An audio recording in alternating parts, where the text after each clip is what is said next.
오늘은 광야가 베델로 바뀌는 은혜라는 제목으로 말씀을 나누고자 합니다. 여러분은 야곱에 대해서 어떻게 생각하십니까? 야곱은 아브라함의 손자이자 이삭의 쌍둥이 아들 중에 동생인데 그 이름의 뜻은 발꿈치를 잡는 자, 속이는 자라는 뜻입니다. 좋은 뜻의 이름은 아니죠. 그런데 그 이름의 뜻처럼 야곱은 실제로 태어날 때 쌍둥이 형 에서의 발꿈치를 잡고 태어났고 형의 장자권과 축복권을 가로챈 속이는 자의 모습을 갖고 있었습니다. 성경에 보면 배고픈 형 에서에게 팥죽 한 그릇을 주고 장자권을 샀고요. 나중에는 눈이 어두워진 자기 아버지 이삭을 속여서 형이 받을 축복을 자신이 가로챘습니다.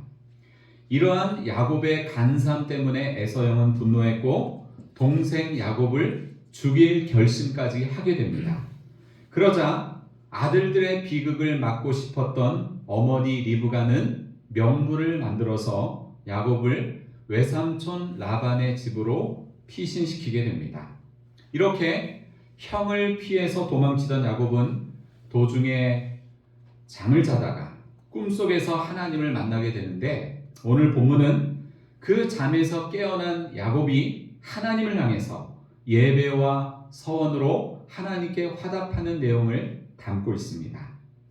사실 야곱은 수단과 방법을 가리지 않고 자신이 원하는 것을 이루려는 욕심과 도덕적 흠결이 많은 사람이었지만 하나님의 섭리를 따라서 여러 가지 고난의 과정을 겪으며 결국 아브라함과 이삭의 계보를 잇는 믿음의 조상이 되었습니다.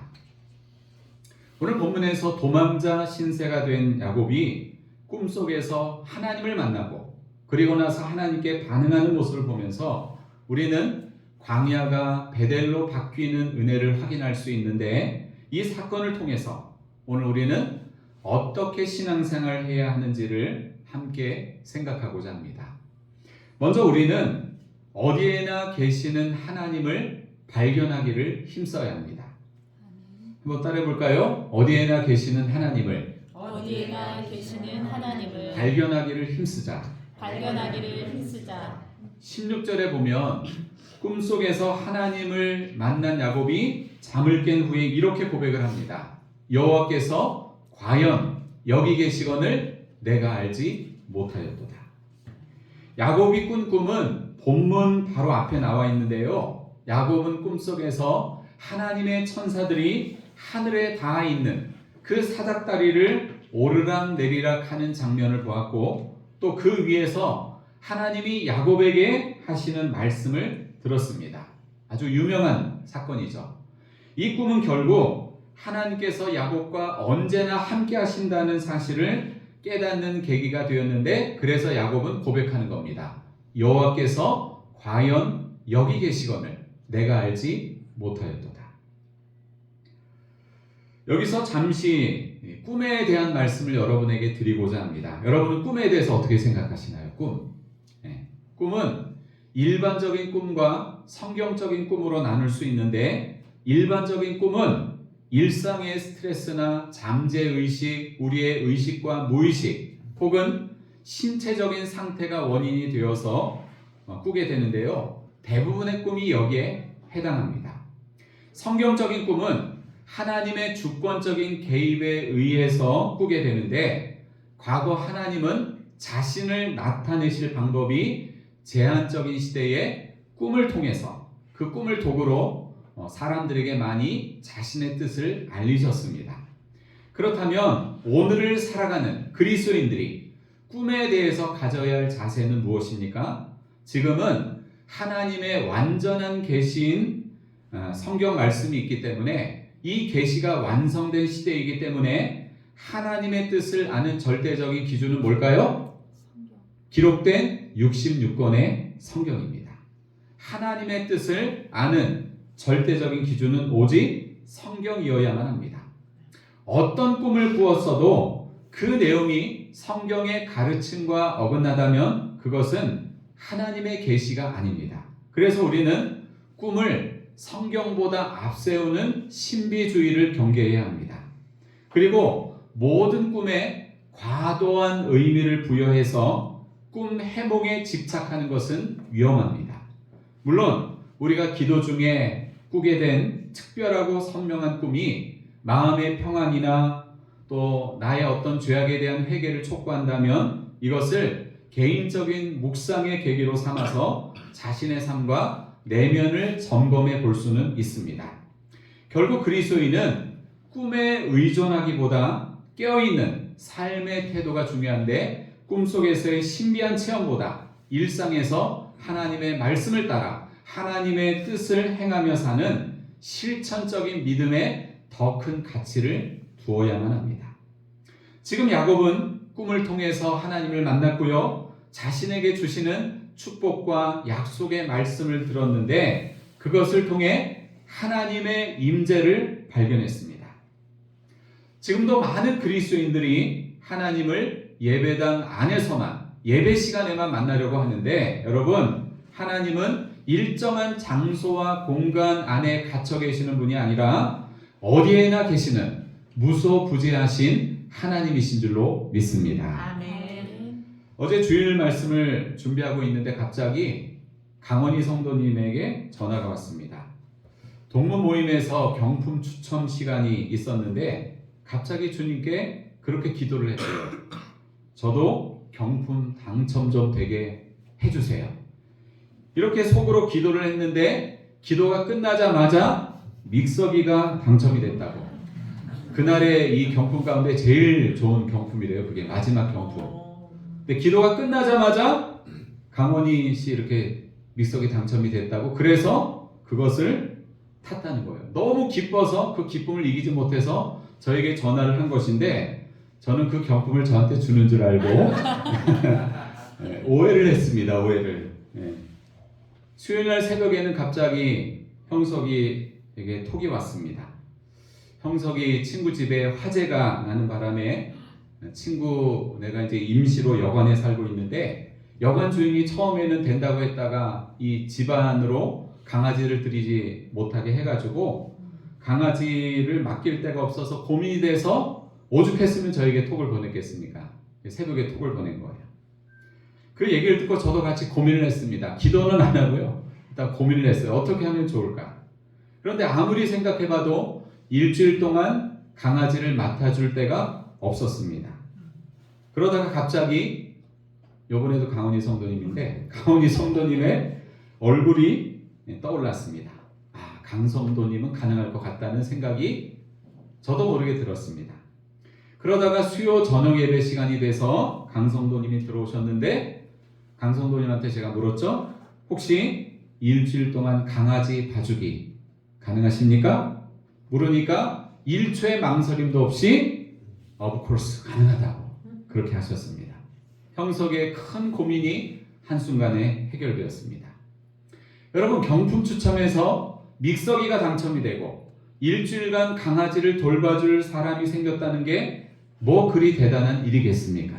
하지만 하나님께서는 언제 어디서나 우리와 함께 하셔서 우리의 모든 것을 다 하시고 우리의 생각도 하시고 우리의 대화를 들으시고 우리의 세밀한 부분까지 필요를 공급해 주시는 분인 줄로 믿습니다. 아멘. 사랑하는 여러분, 우리가 처한 상황이 어떠하든 여러분의 삶 속 어디에서나 일하시는 하나님을 발견하기를 힘쓰는 여러분이 되시기를 축복합니다. 아멘. 두 번째로 우리는 광야를 성소로 바꾸는 예배자가 되어야 합니다. 따라해 보겠습니다. 광야를 성소로 바꾸는 예배자.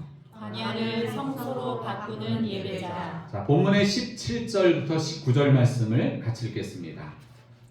이에 두려워하여 이르되 두렵도다 이곳이여 이것은 다름 아닌 하나님의 집이요 이는 하늘의 문이로다 하고 야곱이 아침에 일찍 일어나 베개로 삼았던 돌을 가져다가 기둥으로 세우고 그 위에 기름을 붓고 그곳 이름을 베델이라 하였더라. 이 성의 옛 이름은 루스더라. 아멘. 야곱은 지금 브엘세바에서 하란으로 가다가 해가 지는 바람에 베델에서 루스에서 유숙을 하게 되었는데 자, 무엇을 베개 삼아서 잠을 잤다고 했죠? 돌을 베개 삼아서 돌베개를 베고 잠을 잤습니다. 야곱이 잠든 이곳은 불모의 광야였는데 그 당시 광야에서 밤을 보내는 일은 굉장히 위험했습니다. 왜냐하면 밤 늦게서야 활동을 시작하는 온갖 맹수들, 독사, 전갈류들이 도사리고 있었기 때문입니다. 게다가 광야에서는요, 흉악한 도적대들이 출몰하기도 했습니다. 물론 아버지와 형을 속인 야곱 자신의 죄로 인해서 도망가는 길이긴 하지만 평생 집안에서 어머니의 보호를 받으며 온실 속 화초처럼 자란 야곱에게 돌베개를 베고 잤던 광야는 두려움과 고통의 장소였습니다. 그런데 그 두려움과 고통의 광야에서 하나님을 만난 야곱은 그곳이 인간적인 두려움의 장소가 아니라 거룩하신 하나님을 만나는 경건한 두려움의 장소가 되었습니다. 그래서 야곱은 17절에서 그곳을 하나님의 집이요 하늘의 문이라 라고 하는 고백을 하고 있습니다. 그리고 야곱은 아침에 일찍 일어나서 자기가 베개 삼았던 그 돌을 가져다가 기둥으로 세우고 그 위에 기름을 부었습니다.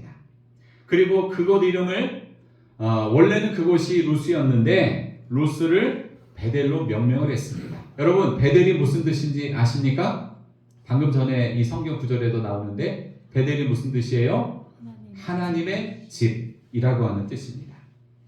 18절에 보면 야곱이 자신이 베개 삼았던 돌을 가져다가 기둥으로 세우고 그 위에 기름을 부었다고 했는데 히브리 사람들은 사람이나 물건을 거룩하게 구별할 때 기름을 붓는 관습이 있었습니다.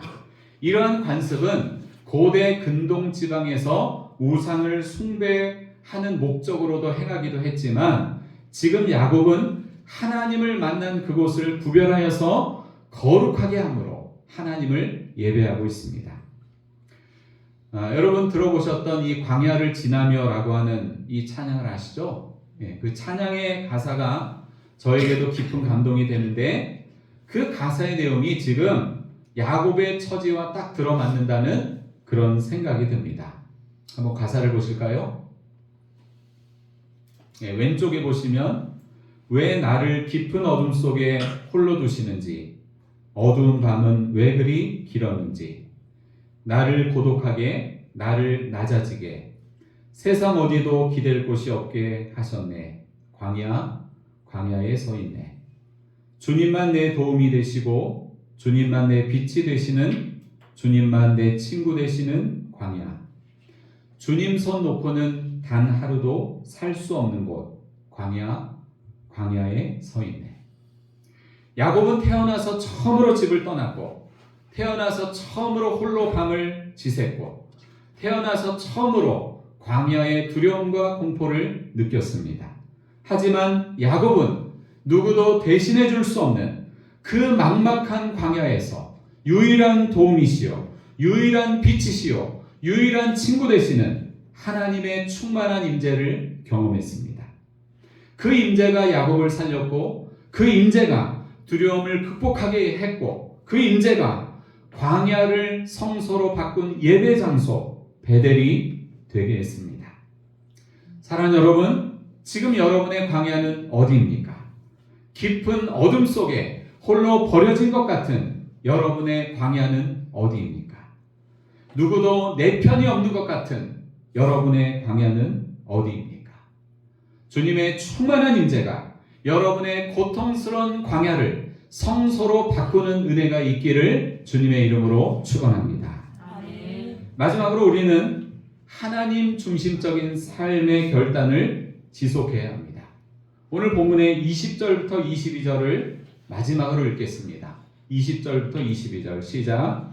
야곱이 서원하여 이르되 하나님이 나와 함께 계셔서 내가 가는 이 길에서 나를 지키시고 먹을 떡과 입을 옷을 주시어 내가 평안히 아버지 집으로 돌아가게 하시오면 여호와께서 나의 하나님이 되실 것이요 내가 기둥으로 세운 이 돌이 하나님의 집이 될 것이요 하나님께서 내게 주신 모든 것에서 10분의 1을 반드시 하나님께 드리겠나이다 하였더라. 아멘. 꿈에서 하나님을 만난 야곱은 낯선 타향으로 떠나는 그 불안한 상황에서 하나님께 서원 기도를 드리고 있습니다. 어찌 보면 이 내용은 굉장히 조건적이고 계산적인 내용으로 볼 수 있지만 여러분 그렇지 않습니다. 야곱은 하나님께서 꿈속에서 자기에게 주신 약속의 근거에서 이런 기도를 드리고 있습니다. 오늘 본문 앞에 있는 창세기 28장 15절에 보면 하나님은 꿈속에서 야곱에게 약속을 주시는데 그 약속의 내용은 이렇습니다. 요약하면 그거예요. 내가 너와 함께 하겠다. 내가 너를 지키겠다. 내가 너를 이 땅으로 돌아오게 하겠다. 이 세 가지 약속을 꿈속에서 야곱에게 주셨습니다. 그러니까 야곱은 하나님께서 주신 그 약속을 근거로 서원 기도를 드리는 것인데 하나님께서 이미 자기에게 주신 그 약속에다가 먹을 떡과 입을 옷을 공급해 달라는 이 요구를 추가를 했습니다. 이처럼 야곱은 하나님께서 함께 하시고 지키시고 필요를 공급하시고 평안히 아버지 집으로 돌아가게 하시면 세 가지를 지키겠다고 결단을 합니다. 자, 첫 번째 뭐냐? 여호와를 나의 하나님으로 섬기겠다. 한번 따라해 볼까요? 여호와를 나의 하나님으로 섬기겠습니다. 자, 두 번째 결단을 뭔가 하면요. 따라합시다. 베델을 성소로 삼겠습니다. 자, 세 번째 결단은 11조를 반드시 드리겠습니다. 이 세 가지 결단을 하나님 앞에서 합니다. 여러분, 야곱은 나중에 이 서원을 지켰을까요? 안 지켰을까요? 지켰습니다. 20년 후에 하나님이 야곱에게 너는 베델로 돌아가서 단을 쌓아라 이렇게 명하셨을 때 야곱은 그대로 순종하여 베델로 가서 제단을 쌓고 그 이름을 엘 베델이라고 명명했습니다. 엘 베델은 무슨 뜻인가 하면 베델의 하나님. 처음에는 루스를 베델이라고 했다가 나중에 20년 후에 가서 하나님을 예배할 때에는 엘 베델, 베델의 하나님이라고 그곳을 명명했습니다. 그리고 성경에서 야곱이 11조를 드렸다는 기록은 없지만 베델에 가서 제단을 쌓고 제물을 바치는 그 예배 행위 속에서 11조를 드렸을 것으로 봅니다. 어쨌거나 야곱이 11조를 서원한 것은 자신에게 속한 모든 소유가 하나님께로부터 왔다는 것을 고백하는 신앙 고백의 의미를 담고 있습니다. 오늘날 모든 것이 세속화되어가는 시대의 흐름 속에서 11조 무용론을 주장하는 신자들도 있는데 여러분 11조는 단순한 헌금이 아니라 하나님을 향한 신앙 고백입니다. 나의 모든 것이 나의 모든 소유가 내 것이 아니라 하나님의 것입니다. 하나님께서 나에게 청지기로 잠시 맡기신 것입니다. 이런 신앙 고백으로 드리는 것이 11조입니다. 이처럼 베델에서 하나님을 만난 야곱은 하나님 중심적인 삶을 결단하고 있는데요. 오늘 여러분의 삶도 끊임없이 하나님 중심적인 삶의 결단을 지속하시기를 축복합니다. 아멘. 하나님과의 관계에서 내가 지금 놓치고 있는 것은 무엇인지, 하나님과의 깊은 만남을 갖는 나의 베델은 어디인지, 내가 지금 가장 중요하게 붙잡아야 할 신앙의 우선순위를 지켜가고 있는지, 무슨 일이 있어도 하나님 중심적인 삶의 결단을 멈추지 말고 지속해가는 여러분이 되시기를 축복합니다. 아멘. 우리는 오늘 도망자 신세가 된 야곱이 꿈속에서 하나님을 만나고 하나님께 반응하는 이 모습을 통해서 어떤 신앙생활을 해야 하는지를 함께 살펴보았습니다. 자, 말씀을 한번 정리하면서 우리 익혀보겠습니다. 자, 첫 번째, 어디에나 계시는 하나님을 발견하기를 힘써야 합니다. 두 번째, 광야를 성소로 바꾸는 예배자가 되어야 합니다. 세 번째, 하나님 중심적인 삶의 결단을 지속해야 합니다. 아멘. 오늘 야곱의 이 모습처럼 광야가 베델로 바뀌어지는 은혜가 여러분의 삶 속에서도 충만하기를 예수님의 이름으로 축복합니다. 아멘. 기도하시겠습니다.